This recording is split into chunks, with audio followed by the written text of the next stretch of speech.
కష్టాలు ఏవైనా ఒంటరిగానే ఎదుర్కోవాలి. నిర్ణయాలు ఎప్పుడూ కూడా నిశ్శబ్దంగానే తీసుకోవాలి. మన ప్రతి కదలికను బయటకు పరిచయం చేయాల్సిన అవసరం లేదు. గతంలో వెన్నుపోటు అనేది శత్రువులు మాత్రమే పొడిచేవారు. కానీ ఇప్పుడు మాత్రం మిత్రుడితో పాటు ప్రేమించిన వాళ్ళు, సొంత వాళ్ళు కలిసి వెన్నుపోటు పొడవటం చూస్తున్నాం. అందుకే నీతో నువ్వు బ్రతుకు. ఇక్కడ ఎవ్వరూ కూడా నీ వారు కారు. మనిషి కోరుకున్నది లభించకపోతే మనసు బాధగా ఉంటుంది. అదే కోరుకున్నది సులభంగా లభిస్తే దాని పట్ల నిర్లక్ష్యంతో ఉంటారు.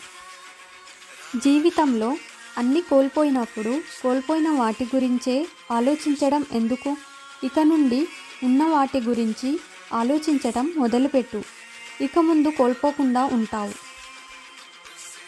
పశ్చాత్తాపం ప్రకటించడం అనేది దీనంగా క్షమాపణలు అడగటంలో ఉండదు, ప్రవర్తన మార్చుకోవటంలో ఉంటుంది. స్నేహం, ప్రేమ అనేవి దీపం లాంటివి. వెలిగించడం చాలా సులభం, కానీ ఆరిపోకుండా కాపాడుకోవడంలో ఉంటుంది అసలైన గొప్పతనం. హరే కృష్ణ.